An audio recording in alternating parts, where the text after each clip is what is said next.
So today, welcome to Women Owning Woodland's Lunch and Learn. So today we have different face presenting, which is always nice. Just a reminder that these lunch and learns are for, for our Women Owning Woodland program. I usually have my little slide up, but I didn't make one today, but we do these lunch and learns and field days and all these for our Women Owning Woodland to help provide learning opportunities for women landowners and woodland enthusiasts. And just to be on the lookout, I have some wow stuff coming up for the next few months. So I'll have that at our next meeting. November lunch and learns are open and ready for registration. So we will be, there's 5 lunch and learns in November. So it'll be a busy month. And just a couple reminders about upcoming events. Next week, if anyone's interested, I'll be hosting a chainsaw safety class at WordAC next Friday. Registration's open for that. And then on Saturday at WordAC as well, we're going to do a walk in the woods. And that one is free. Lunch is provided, but we'll cover things like crop trees, regeneration. We'll let you take a peek at the timber harvest that was just completed out there. One of our new feral hog educators will also be there to talk about his position. And then we'll kind of end with some fun and talk about shiitake mushrooms and how to cultivate those.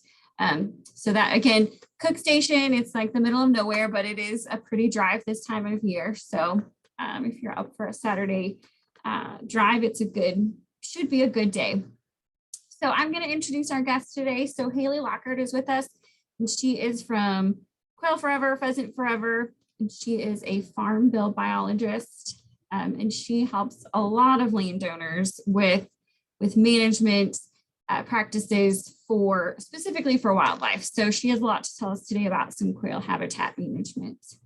And I'm going to turn it over to you, Haley. Thank you, Sarah.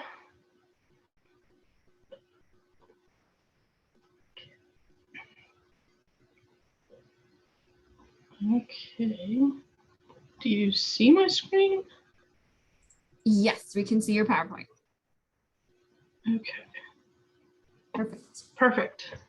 Okay. Well, thank you very much. Thanks for joining us today to talk about quail management, and a bunch of other fun things.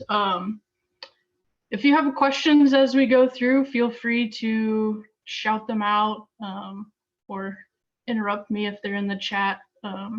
Sarah, whatever you need to do to get my attention. So we'll jump right in. First, I want to talk a little bit about, now it's not progressing. Okay, let's start with Pheasants Forever and Quail Forever, who we are and what we do. So we are kind of the habitat organizations. Our main mission is to do anything and everything for quail, pheasants, and all other wildlife, whether that's through direct habitat improvements, allowing public access for people to, view or pursue and hunt these, wildlife species we love, whether it's education or, advocacy at the legislative level. And we're a truly grassroots organization. So we have hundreds of chapters across the state. We've got 26, or across the country, we've got 26 chapters in Missouri, and all the local chapters raise money and they maintain control of 100% of it and how it's used. And they do that through different learn to hunt events, pollinator plots, direct habitat work on private land. So all things habitat is what we're involved in. And then we have 22 staff members in the state that do a variety of things. Majority of us are biologists, such as myself, that work directly with landowners. And we have a bunch of great outreach coordinators and regional representatives that work with the chapters directly to promote wildlife and Quail Forever in Missouri. So now that my spiel is over, we'll jump right into quail. They have a hard life. It's not easy. Only 20% of quail reach 1 year old. So it's difficult. They live on the ground day and night. They don't do a lot of flying, and they fly in short distances. But because life is so hard, they are, prolific nesters. They'll nest 1 to 3 times every year, and each nest might have 12 to 14 eggs that they incubate for a little less than a month. And chicks, when they're born, weigh 1/4 of an ounce. So they're like a little bumblebee running around on the ground for 2 weeks until they can fly. So it's not easy, as you can imagine, but yet they persist, and everybody loves to see quail. So a little bit about their life cycle. In the springtime is when we hear that classic bobwhite whistle that everybody loves. And then through the summer is when they're doing their nesting and raising of the young. And then in the fall, we get kind of a shuffling of the family groups that they'll separate and join others, to get mixing and genetics and stuff like that. In the fall, they don't do their bobwhite whistle. They actually do a call that sounds more like coo-lee. It's a little harder to identify, but also, pretty neat that in the early mornings you can go out there and hear the coveys talking to each other, letting one another know where they are. And then, of course, they're in the larger coveys that we, love to see if you hunt quail over the fall and winter time. So a little bit of history about, quail populations have steadily declined, in the last, 30 to 40 years. But they used to be a bird that was everywhere, and that had a lot to do with how the land was managed and our farming practices. Back in the old days, we had smaller farms, a lot of shrubbier fence rows that quail loved. As we went into larger, commercial production of food and goods, field sizes got larger, tree rows, kind of were destroyed, more prairie ground was taken out of, native prairie and put into agricultural production. So we've just seen a rapid decline in habitat, and with that, the population numbers. So a little bit about what quail need. So quail are habitat specialists. They, some habitat are, generalists like deer, where they'll kind of live anywhere, eat anything. But quail, they need a specific type of habitat, and that is this area right here that we call early successional habitat. That is, a little bit of disturbed bare ground and all the way up to, grassy, shrubby areas. A lot of weeds, but, and quail can thrive in tall grass prairie and agricultural landscapes, or even, pine savannas in the south. But what they're requiring is early successional cover that has abundant bare ground and a bunch of broad-leaved plants, or weeds, wildflowers, those kinds of things, with woody cover scattered throughout. So they can live in forested habitats, but it's more about the amount of light that's getting to the forest floor. So if you have a really thick canopy, you don't have a lot of understory vegetation, and that understory vegetation is what the quail need. So, there are forested areas in the south that quail thrive, but that's because they have thinner tree canopies and a lot of vegetation underneath that the quail are utilizing. So you can kind of think of this area between the red lines that quail need as kind of the middle ground between a completely cropped landscape and a completely forested landscape. We need that area in between. So some basic components of habitat, you need 4 things. You need shelter, food, water, and usable space. Now, shelter and food are factors that you can improve the most and have the greatest impact on your own property. Water is not usually a limiting factor for any wildlife, and especially for quail, because they get what they need from the dew on the leaves and the insects they eat and that kind of a thing. So we don't have to, manage water for quail. And then space is literally they have a place to live, and it's a little more to do with land use and landscape wide influences. But again, another factor that quail have to have in their habitat. So kind of getting down into it, we saw that life cycle before. So kind of some 3 important things that quail have to have for good habitat is nesting cover, brood-rearing habitat, and escape woody cover. So the nesting cover is literally just grass, someplace that they could build a nest and hide from predators.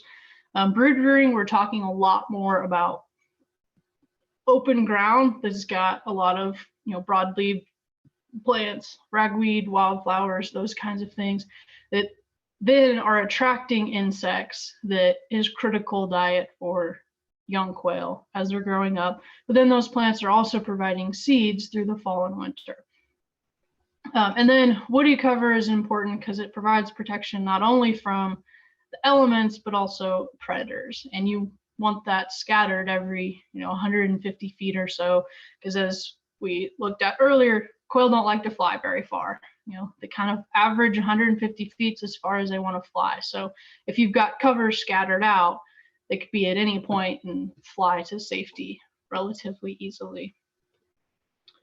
So I did want to touch a little bit on usable space because it is important, and it basically comes down to putting all of the habitat pieces together.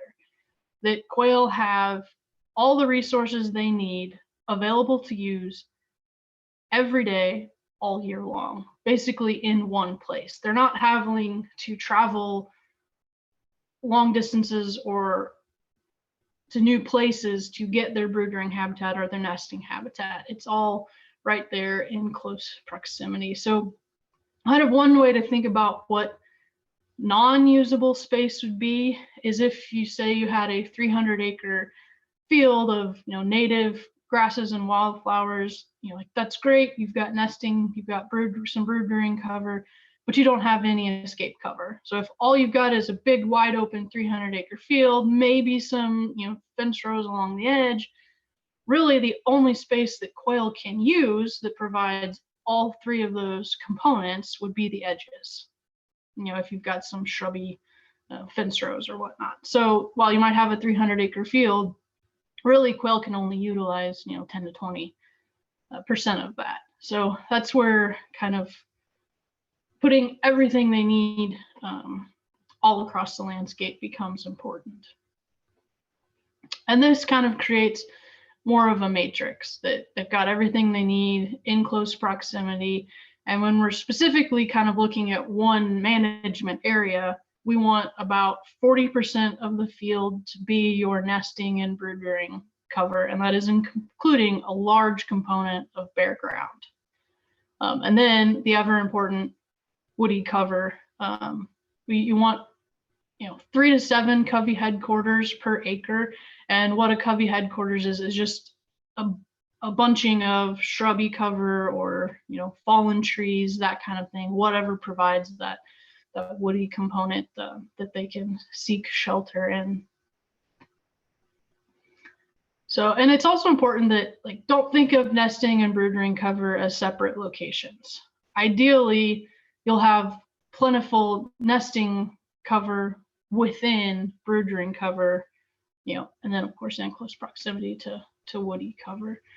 So that kind of makes us think outside the box. A lot of how we manage lands is in big square fields or strips, and ideally for quail you kind of want these wide open spaces, as you see on the right hand picture there. It's got everything they need scattered throughout. One challenge with very linear design of habitat is that you can kind of create these corridors for predators and things to travel. So raccoons really like to follow tree lines. It provides quick safety. They can run up a tree, and raccoons are huge nest predators for quail. So if in that middle picture you have these tree lines going through the middle, that creates a highway for raccoons to follow down. And these thinner strips of maybe grass provide smaller areas for predators to search in. So kind of think the bigger the better, and the more wide open, the harder it would be to find a quail in in one certain area. So I want to dive a little bit, into the specifics of each of these habitat components. First up is, the nesting cover. We're looking for bunch grasses. You get that a lot of with the natives, and you want to have, forbs and legumes surrounding it so that there's food for, the hen, and then when the chicks hatch, they have, brood rearing cover very close together. And again, like I mentioned, having grass in larger areas, it makes it harder for predators to find those nests. And a little bit goes a long way. So a quail can have adequate nesting cover with as little as 10% grass, as long as that is, surrounded by good brood rearing habitat as well. And then brood rearing habitat it's basically weeds. So one woman's weed is a quail's buffet. So it's just early successional habitat, a bunch of weeds, a bunch of wildflowers that attract insects, but it also is providing almost an umbrella for small quail to navigate under, that's providing shade and protection from predators, but it's again attracting insects that is critical diet for small quail. And so brood rearing habitat is your early successional habitat that we're really needing for Missouri and all quail, but in Missouri, brood rearing habitat is usually what we're lacking the most of. We've got grass and we've got some trees we can cut over to create woody cover, but we don't have a lot of this early successional habitat that small broods need. And then the last piece is woody cover. So quail are a little bit of like shrub obligates or woody cover obligates. That is a critical piece of the puzzle. And we want shrubs or low growing trees and brambles, blackberry patches, those kinds of things. If the trees get, over 12 feet tall, then it can become perches for, avian predators, creates corridors for raccoons to travel. And your woody cover is also providing some thermoregulation, some shade when it gets really hot, protection from predators and protection from, ice and snow. So again, a critical piece to provide shelter for quail. And a lot of these patches, we're looking at having, a tenth of an acre. Yeah, a tenth of an acre is kind of like 3 different plots of, 1,500 square feet, a 30 by 50 area of woody cover scattered throughout the field is kind of the, the ideal situation. So now that we know what they need, we can talk a little bit about how we can create that habitat and then how we can maintain it.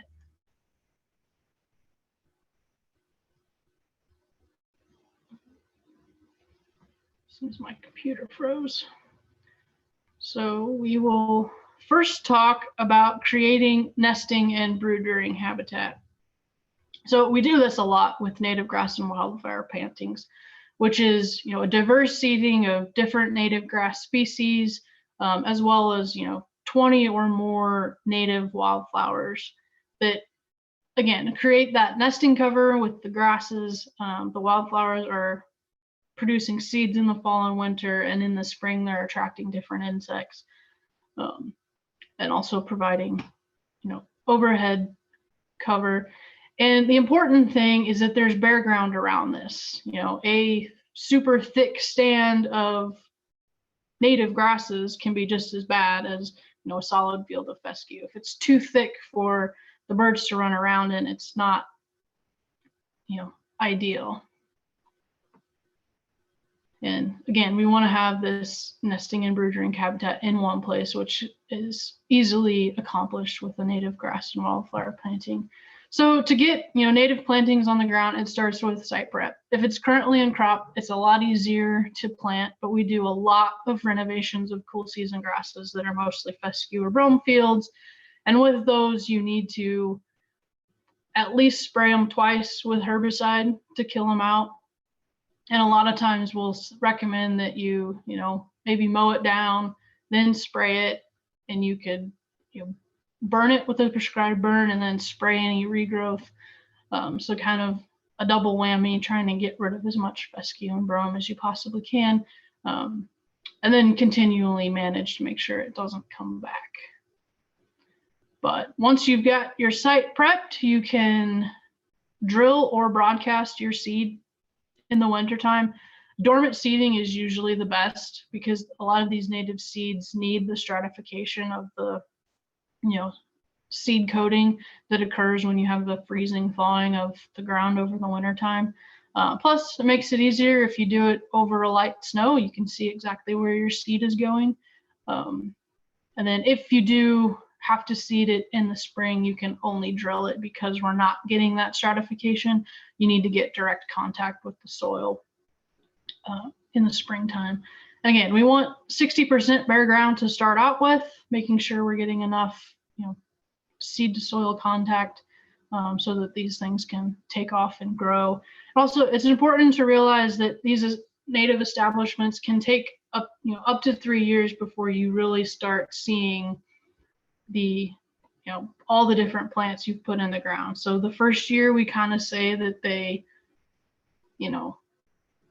put roots down deep, they're growing downward, and then that second year they kind of creep. You'll get a little bit of growth on the surface, those basal leaves, and then your annuals will bloom. But then that third year, everything kind of leaps into the air and is blooming and looks great. And then another practice we do quite often is shrub plantings. This is one option to create woody cover. You're basically creating live woody cover. Again, planting kind of blocks, but within those blocks, we'd want to have at least 3 different species. Those are good for providing different sorts of seeds in the fall and winter time. And if for some reason, one species doesn't do very well in a year, you've got 2 others to kind of pick up the slack, and just adding diversity everywhere. And these can be used in conjunction with edge feathering and down tree structures to create kind of your woody cover in the middle of fields. And then there's some other practices that can create it easily on the edges of fields.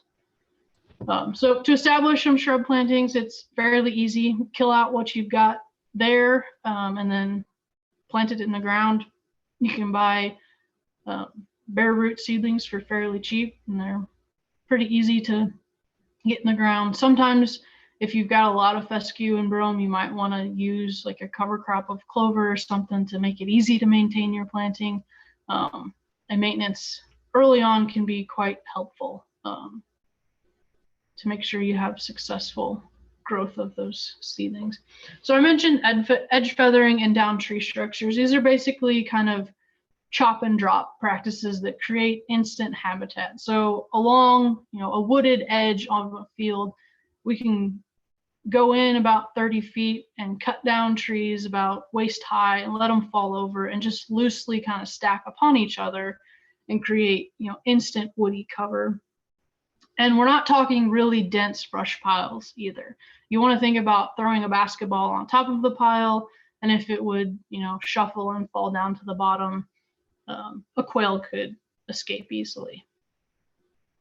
And it's important to kill out vegetation underneath these, areas, because if it's choked full of sod-forming grasses, a quail can't really navigate through it. So again, just important to keeping bare ground so that the practices we're doing are usable. And with all of this creation also comes kind of management and maintenance. So there's a great Aldo Leopold quote that says, "Game can be restored by the creative use of the same tools which have destroyed it: the axe, plow, cow, fire, and gun." So it's just all about disturbance, creating that early successional habitat by not allowing a field to just go from grass to trees, which is what would happen if you just walked away from something. It would eventually, move towards a heavily treed or forested area. But we can add these disturbances like burning, grazing, and even herbicide applications or light disking to kind of create disturbance and create that early successional habitat. And in native plantings, we need this disturbance on every acre every 3 to 5 years, so that we're maintaining all 3 habitat components that we need. So my personal favorite and the most economical and efficient tool is prescribed burning. So what burning is like a temporary reset button. You remove all that old dead thatch to create bare ground, and you'll get a flush of forbs that come in that, again, creates that brood rearing habitat. And some people are worried about burning in the timber. Woodland burns, they're low and slow. The flame lengths, or the flames don't get very tall, and it just creeps along. It doesn't damage the trees. An important note is that this native vegetation all evolved with periodic fire. So, and it actually thrives with it. So as long as you're, burning under the right conditions, you're actually going to improve your native vegetation versus destroying it. And while it may be black the day of the burn, it will green up within, a week or two and just look fantastic. It can be beneficial in fescue stands. With quail, we usually don't like fescue, but if that's what you've got, you can, use a burn to create some temporary habitat. As you can see on the left, there is an unburned fescue field. And then on the right is one that was burned. And you've got a little bit of bare ground. You've got some, ragweed coming in. So just adding disturbance, even in a non-ideal setting, can create some temporary quail habitat. And some basics, I would really recommend attending a landowner burn training. MDC offers some great workshops for landowners and people interested in burning. Get a burn plan. To work with, a biologist such as myself or an MDC staff person, get a burn plan, follow your plan, and get lots of people to help you out. So what the burn plans do is outline the conditions you need to burn on to meet your objectives. And this chart here kind of outlines some different objectives and when you might want to burn if you're wanting to, increase the number of forbs in your stand, or if you're getting too thick with grass, how to kind of set that back. And the plan also outlines what fire breaks you need. Do you need to disc align? Do you need to, mow a line? Those kinds of things, and different site preparations. And the resources you need, whether you'll need water or, how many ATVs, UTVs, those kinds of things. And these plans are written, in consultation with you, the landowner, to meet your needs and make sure you're prepared to do it. And it's good to plan ahead. Get a burn plan written well ahead of when you want to burn, and get your fire breaks in and make all those preparations well ahead of time. And the plans will also, outline the wind direction and speed you can safely burn in, the temperatures, the humidity, all of those conditions that contribute to how a burn behaves. That kind of gives you a lot of peace of mind. That I know burning might be a little bit scary at first, but the more you do it, the more comfortable you get, and the effects and benefits to your habitat are just unparalleled.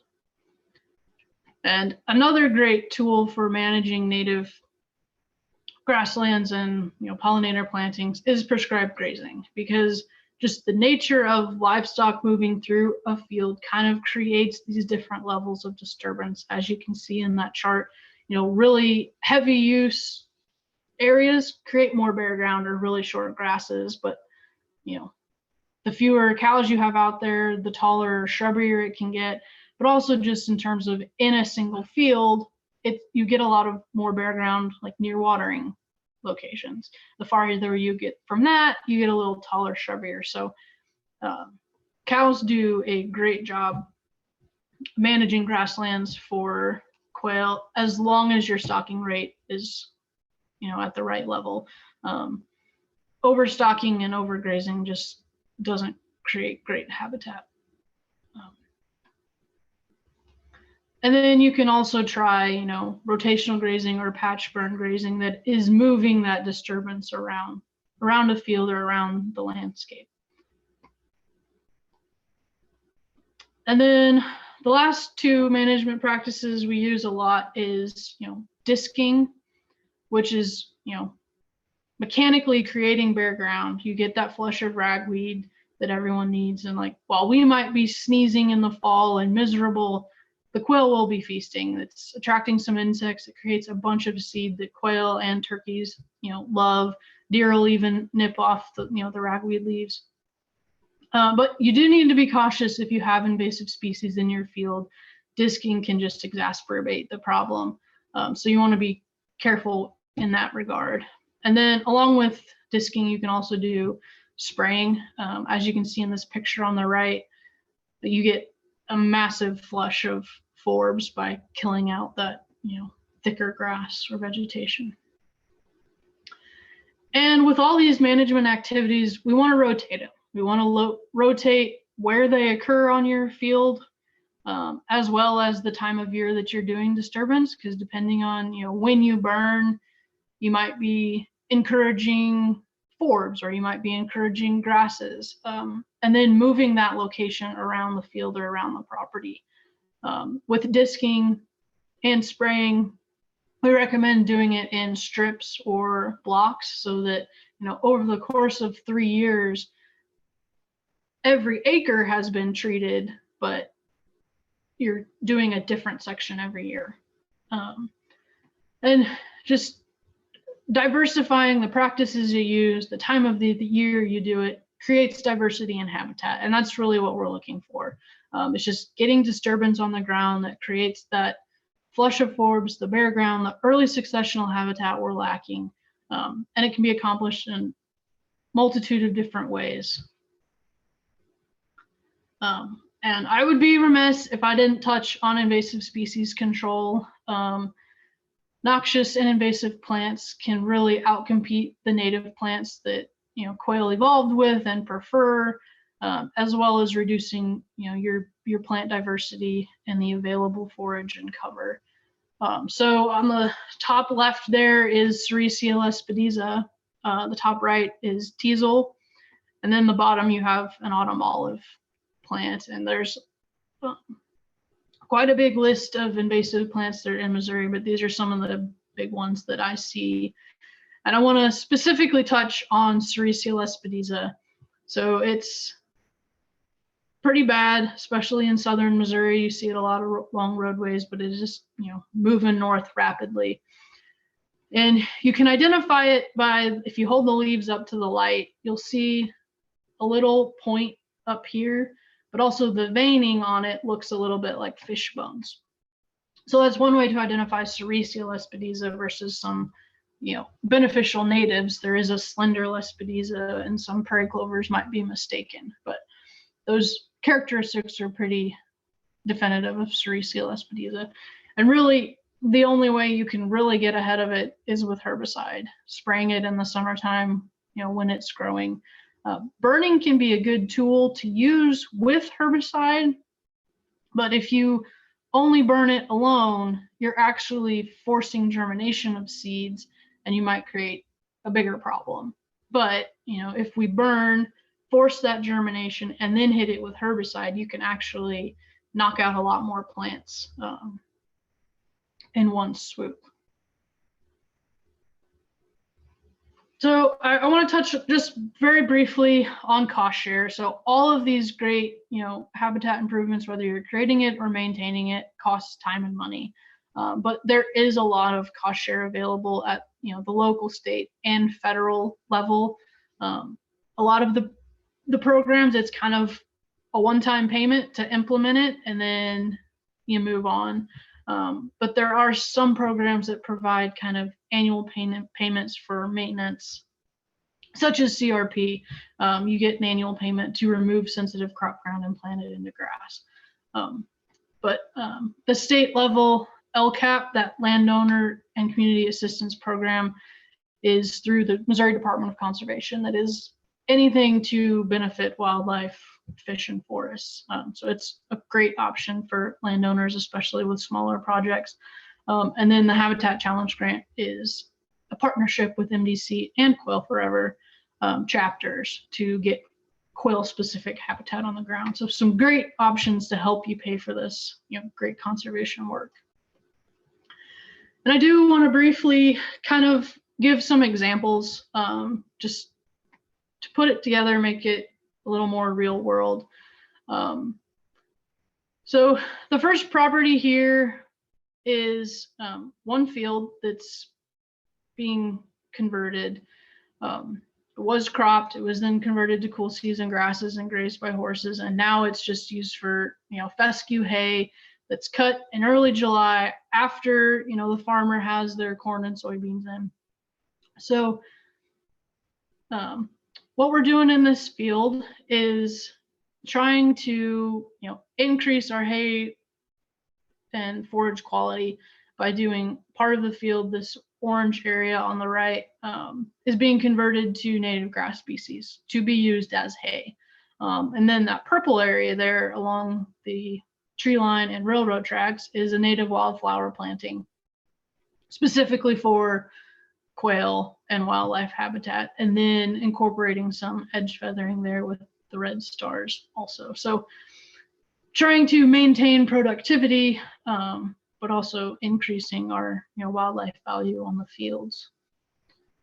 And another example is a property that is used predominantly for wildlife, deer hunting, turkey hunting, a little bit of timber quality there that they're wanting to manage for, and then half of it's rented out for grazing, just to help cover costs and things like that. So the goals on this property were forest health, as well as diversifying and increasing the availability of wildlife habitat. So this is a property that kind of threw the kitchen sink at it. Every practice I talked about has been done out here. You'll see the orange areas of open fields are native grass plantings, with some tree and shrub plantings within to create that woody cover within the field, as well as edge feathering all along the edges, to create that woody cover that's 150 to 200 feet apart, so that quail have easy access to protection all the time. And then the tree and shrub plantings also provided more food for maybe deer and turkey with an oak focus, but also additional woody cover as they're growing. And then the last example I want to talk about is actually using yield data from crop fields to kind of identify areas that might be profitable to put wildlife habitat in. So this is a typical farming, corn, soybean operation. You can see the green areas is where the farmer is making money. Yellow is strictly breaking even, and red is where money is being lost. So we can look at these areas to identify, okay, I'm losing money here, but maybe I could make money with wildlife habitat, or at least stop losing it. So CRP is a great option for this. And just as this example, these black hashed areas are lands that are eligible for a CP33 quail practice. It's basically a strip of native grasses and pollinator or wildflowers, like we've talked about, with some edge feathering associated with it. So if the landowner pursued this option of enrolling all of the poor acres into this program, they could be getting almost $8,700 a year in payment to maintain this grass, instead of losing maybe $15,000 a year in inputs and rent and labor and all those things. So it's just a great way to make wildlife habitat work for you and work for your operation a little better. So I hope those examples were good. And I know this is a lot of information, but I just want you to think about the goals on your property, where you have opportunities to maybe do habitat improvements or manage for quail that you already have, and then get help from whether it's a Quail Forever farm bill biologist, or the Department of Conservation has great private lands conservationists in every county that work with landowners just like I do, to meet at your property, talk about what you're wanting, talk about the options you might have, and then kind of set you on the right path with a plan and the tools to get it done. So I've got the websites there if you need more information on or who to contact for your county. But with that, I will take any questions. Thank you, Haley. That was so much good information. I don't have any questions yet in the chat, but I want to say I did not know anything about the precision ag stuff yet. That is really fascinating. Oh, I'm glad. Yes. Haley, I have a question for you. This is Courtney. Go ahead.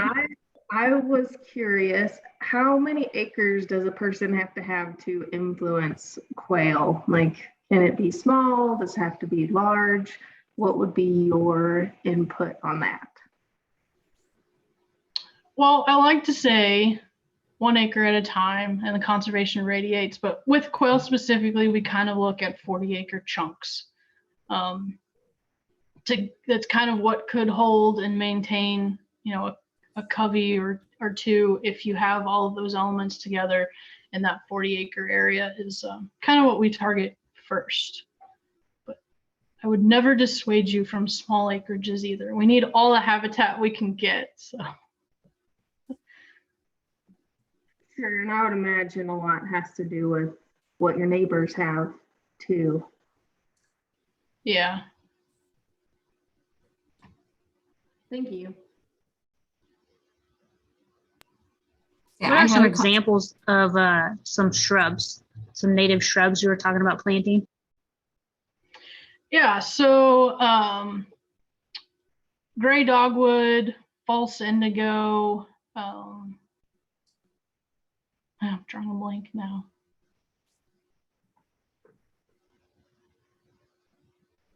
Dang. Some sumacs, quail-like sumac. Yeah, now I'm drawing a blank on others, but there's quite a few out there. Anything native you usually can't go wrong with.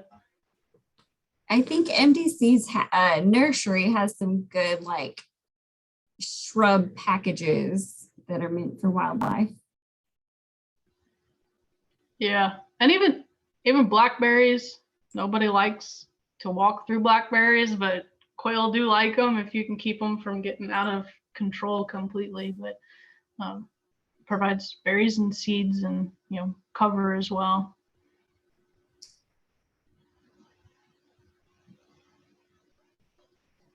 So I had a comment from one of our participants that said, "Is it like baseball? You set it up and they will come."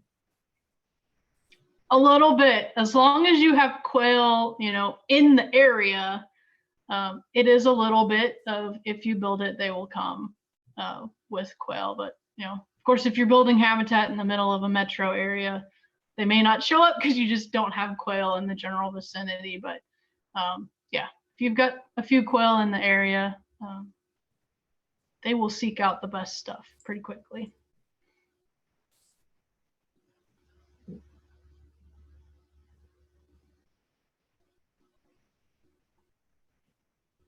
Any other questions for Haley today?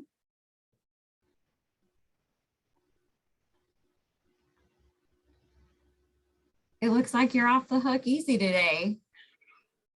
Okay. Oh, I forgot to unmute me. I was talking. I'm in a wooded area, so, and I don't think there's quail nearby. Is it worth my effort to try and, have a little patch? Yes, and while you might not get quail specifically, even all of these practices greatly benefit all wildlife. So even turkeys love these native patches. We kind of think of them more as a timber treat area, but they absolutely love native plantings. Deer love them. So I do think it would be worth it. You never know. I see a lot of quail where they're not quote unquote supposed to be. So yeah, it's worth it, and just maybe manage expectations that if you don't have quail, I think you will have benefits to a bunch of other wildlife too. Would they go to like a glade area?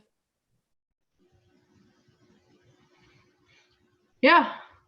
Yeah, we have some in more glady areas. Again, because you've got that, native bunchy grasses and sparse treed areas. Thank you.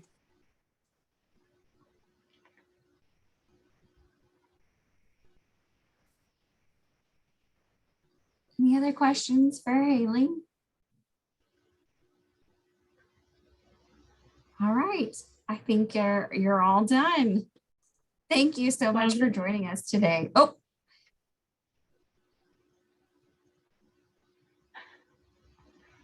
I think that's it. I thought I heard someone in the background, but nope. So thanks for joining us. And just a reminder, I at Extension with Women Owning Woodland partner quite a bit with Pheasants Forever, Quail Forever to do some of our Women Caring for the Land, Women Owning Woodland joint things. So hopefully we'll have more of those to offer in 2022. So of course, as always, I'll remind you of those events as they come up. But thanks everyone for joining us today. Thank you again, Haley. Thank you, Sarah. Thank you. Thank you.